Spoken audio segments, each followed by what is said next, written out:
Hello friends, welcome once again to my channel Shiksha Sarathi. हम लोग DEC की पढ़ाई कर रहे हैं, diploma in early childhood care and education. और आज हम लोग डीईसी 1 के ब्लॉक 3 में पहुंच चुके हैं। ब्लॉक ब्लॉक 2 हमारा कंप्लीट हो चुका था। इसको हम लोग अभी डीसी जो है डीसी 1 के हम लोग ब्लॉक 3 में पहुंच चुके हैं। ब्लॉक 3 में हमारा ये यूनिट 12 है। यूनिट 12 ब्लॉक 3 में है, जो कि इस ब्लॉग का जो है टाइटल है चाइल्ड डेवलपमेंट ड्यूरिंग टॉडलरहुड। ठीक है, इसका नाम इस ब्लॉग का यही हेडिंग है, चाइल्ड डेवलपमेंट ड्यूरिंग टॉडलरहुड। उसका यूनिट 12 जो हम लोग करेंगे वो है physical and motor development, increase in mobility and control. ठीक है, यही हम लोग पढ़ेंगे अभी।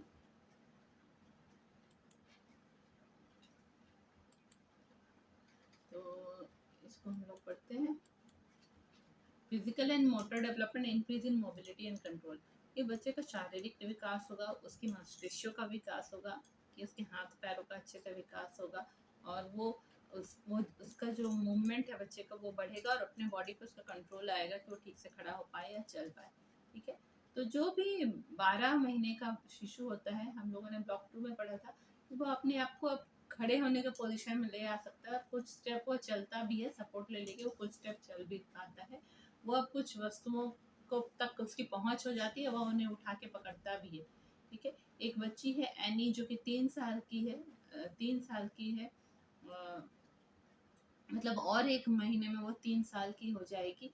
अब वो दौड़ सकती है, सीढ़ियाँ चढ़ सकती हैं, अपने पैरों को आगे पीछे, फीट को आगे पीछे करके वो पीछे पीछे भी चल सकती है। उसका बेहतर बैलेंस है। ठीक है, अब वो क्या उसे मज़ा आता है कि वो अपने भाई का नोटबुक को लेके उसमें पेन से कुछ भी स्क्रिबल कर करके भर देती है।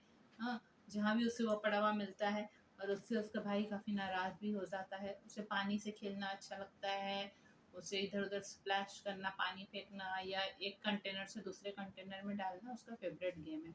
तो ये सब जो है बच्चे का चलने का शुरुआत करना, या कोई सामान को पकड़ना, या कोई सपोर्ट को पकड़ने से लेके जहाँ तक वह दौड़ सके, और छोटी छोटी चीज़ों से अब वह को पकड़ने की जगह से अब वो स्क्रिबल कर सक रहा है, पेन से इधर उधर लिख सक रहा है, क्रेयॉन से कलर कर सक रहा है। तो इनके बीच में बहुत सारा स्टेजेस होता है डेवलपमेंट का, शारीरिक विकास का बहुत सारा स्टेजेस है।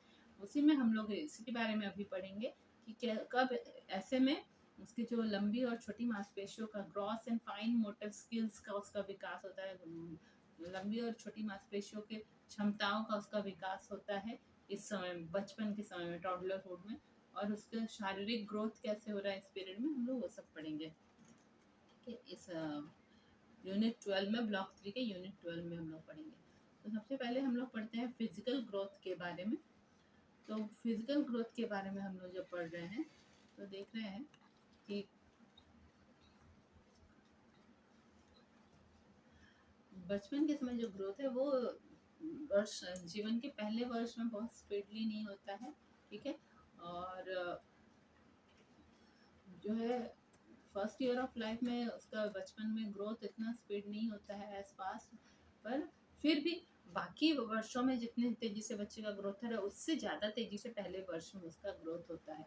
जब तक उसका सेकंड बर्थडे होता है, हाँ, बच्चे क्या होते हैं, बड़ो एडल्ट्स के आधे हाइट तक पहुंच जाते हैं जब तक उनका सेकंड बर्थडे आता है। ठीक है, और जो 18 ईयर्स में उनका जितना वेट होगा उसको 1/5, 1/5 वेट उनका उस समय हो जाता है। ठीक है, तो यानी कि अगर वो 18 ईयर्स में 50 किलो उनका वेट है, तो अभी उनका जो है 5 किलो वेट हो गया होगा। ठीक है, 10 किलो वेट अभी उनका हो गया होगा, उसका 1/5 हो गया होगा। ठीक है, तो यहाँ पे आपकी बुक में एक टेबल दिया हुआ है, उसमें एवरेज हाइट और वेट एक नॉर्मल हेल्दी बच्चे का दिया हुआ है, कब से 1 से 3 साल की उम्र में उसका नॉर्मल वेट दिया हुआ है। ठीक है, अब है कि अब इंडिविजुअल डिफरेंसेस होता है कि हर बच्चों का ग्रोथ रेट अलग अलग होता है। कोई तेजी से ग्रो करता है, कोई स्लोली, किसी का हाइट तेजी से बढ़ता है, किसी का कम। तो इंडिविजुअल डिफरेंसेस होता है। एक साल में देखिए बॉयज़ का वेट बोल रहा है कि 9.5 kg तक हो जाता है, जबकि गर्ल्स का 9 kg तक होता है। 2 साल में बॉयज़ का 11.5 kg होता है, गर्ल्स का 11 kg। 3 साल में बॉयज़ का 14 kg होता है, गर्ल्स का 13.5 kg वेट हो जाता है। हाइट अगर सेंटीमीटर में देखिए तो पहले साल में बॉयज़ का 75 सेंटीमीटर, गर्ल्स उस समय तेज़ी से बढ़ रही होती है, उनका भी 72.5 सेंटीमीटर होता है। दूसरे साल में बॉयज़ 85 सेंटीमीटर, गर्ल्स 83 सेंटीमीटर हो गई होती है। तीसरे साल में बॉयज़ का हाइट 94 सेंटीमीटर, जबकि गर्ल्स का 92 सेंटीमीटर हाइट हो जाता है। ठीक है। अब जैसे-जैसे उनके हाइट और वेट दोनों बढ़ रहे हैं, तो अब उनका बॉडी का प्रोपोर्शन भी उसी हिसाब से बढ़ रहा है बच्चे का, है ना? अब अगर हाइट बढ़ रहा है, तो उसकी अंगुलियाँ भी बढ़ेंगी, लंबी-लंबी होती जाएँगी, है ना? हड्डियाँ भी बढ़ेंगी, सब प्रोपोर्शन में बढ़ता है, ठीक है? रेशियो में बढ़ता जाता है। अब उसका सिर का भी साइज़ बड़ा होता जा रहा है, हेड का भी साइज़ बड़ा हो जा रहा है। अब उसकी बॉडी का जितना हाइट है 2 साल में, टोटल उसके बॉडी का जितना हाइट है, उसका 1/4 पार्ट उसका सिर का हाइट है ना? तो रफली अगर बोलेंगे कि जो है जैसे कि अभी हम लोगों ने टेबल में देखा कि 2 साल में कितना हो रहा है हाइट, 83 हो रहा है ना? तो अगर हम बोलेंगे कि 2 साल में उसका हाइट अगर 84 सेंटीमीटर है, तो उसका जो है 21 सेंटीमीटर उसका हेड का ही हाइट हो जाएगा। उसका 1/4 पार्ट कर देंगे, 21 सेंटीमीटर उसके हेड का हाइट हो जाएगा। अब जो उनका ट्रंक है, मतलब उसका धड़ का पार्ट है, गर्दन से लेके नीचे के बॉडी का पार्ट है, वो भी अब फास्ट स्पीड में अब बढ़ रहा है। उनके लिम्स जो हैं, मतलब उनके हाथ और पैर जो है वो भी तेजी से अब बढ़ रहे हैं इस पीरियड में। पहले वर्ष की तुलना में अभी सेकेंड ईयर में वो तेजी से बढ़ रहे हैं। उनके जो आर्म्स जो हैं, मतलब कि उनके जो ये ऊपर के जो हाथ हैं, ठीक है, ऊपर का जो हाथ है, कोहनी के ऊपर का, एल्बो के ऊपर का हाथ जो है, वो भी अब जन्म के समय जितना बड़ा था उससे 60-70% अभी ज़्यादा बढ़ गया है। इसी तरह पैरों की उनकी लंबाई जितने जन्म के समय थी उससे 40% ज़्यादा अभी बढ़ गई है। ठीक है, तो इस तरह का चेंजेस हो रहा है। तो अब जो है बच्चे का बॉडी ज़्यादा प्रोपोर्शनेट लगता है, मतलब उसका सब चीज़ अभी रेशियो में लग रहा है। जब जन्म होता है अचानक किसी किसी बच्चे का सिर बहुत बड़ा या छोटा लगता है बॉडी के हिसाब से, पर अब सब कुछ प्रोपोर्शन में बढ़ते जा रहा है, क्योंकि अब उसका बेटर बैलेंस हो पा रहा है, उसके बॉडी में वो बैलेंस अच्छे से कर पा रहा है। ठीक है, तो ब्रेन भी अब उसका रैपिडली डेवलप कर रहा है, ब्रेन भी तेजी से डेवलप हो रहा है। ठीक है, और हम लोगों ने पहले भी पढ़ा है कि जितना भी ब्रेन में नर्व सेल्स होता है वो सब जन्म के समय से ही होता है, जन्म के समय से, और बचपन में धीरे धीरे वो नर्व सेल सब जो है ना, वो सब का साइज बढ़ते जा रहा है। वो सब ज़्यादा अच्छे से नर्व्स के सेल सब कनेक्टेड है एक दूसरे से और ज़्यादा स्पेशलाइज होते जा रहे हैं, कौन सा नर्व किस चीज़ काम के लिए वो स्पेशल काम करते जा रहा है।